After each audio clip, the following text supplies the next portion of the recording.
नमस्कार दोस्तों, आज वर्तमान के युग में राजनीति पूरी तरीके से चरम पर है।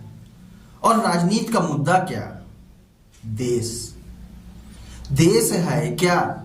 यही लोगों को नहीं पता। लोगों के अनुसार देश एक स्थल है, एक ऐसा स्थान जिसकी बाउंड्री बनी हुई है और उसकी रक्षा करने के लिए हम लोगों को कटिबद्ध किया जा रहा है। यही राजनीति वर्तमान में लोगों को बताई जाती है। यही सरकारी फरमान है। सरकारी फरमान इट मीन्स बीजेपी।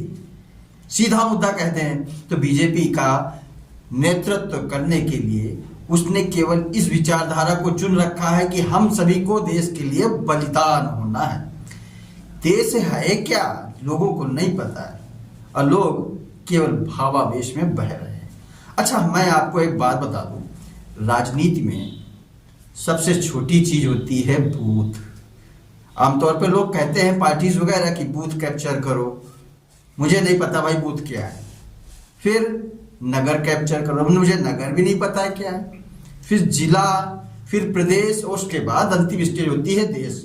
और यहीं पर ही लोगों को बेवकूफ बनाने की इस समय की नियमावली लागू की जा रही है।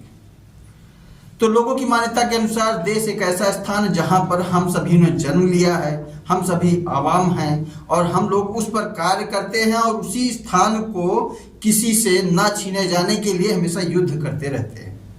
इसको बताया गया कि यही देश है। लेकिन सच्चाई यह है कि जहां जहां लोगों का जन समूह एक ऐसे स्थान पर निवास करे जिसको एक विशेष नाम दिया गया है, उस नाम के आधार पे उसको देश की परिकल्पना में साबित किया गया है। यह है सच्चाई। अब देश की संतुष्टि, देश की खुशहाली या राष्ट्रवाद क्या आता है? भाई राष्ट्रवाद तो मेरा मानना ये है ना कि राष्ट्र खुश और सुखवान होना चाहिए। और वह कब होगा? जब उसमें के लोग संतुष्ट होंगे, खुश होंगे। कुल मिलाकर इतना ही कहा जाए कि हमें जमीनी लड़ाई की बजाय आपस में इंसानियत की लड़ाई लड़नी चाहिए, और हम यही नहीं कर रहे हैं।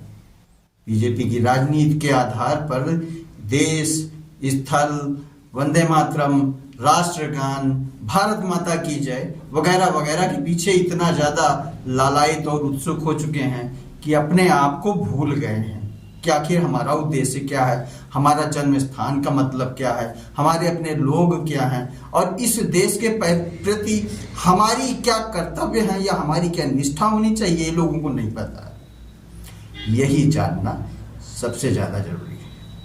भाई सच्चाई मेरे हिसाब से ये है कि हम अपने आसपास के जितना भी वातावरण है, जन समुदाय है, सबके प्रति प्रेम रखना चाहिए। अगर हम प्रेम रखेंगे तो हमारी आपस में एकजुटता रहेगी, और एकजुटता होने पर बाहरी आवरण कोई भी अगर हमारे पर प्रवेश करने का या प्रहार करने का प्रयास करेगा ना, तो हम सब उसका मुंह तोड़ जवाब दे सकते हैं।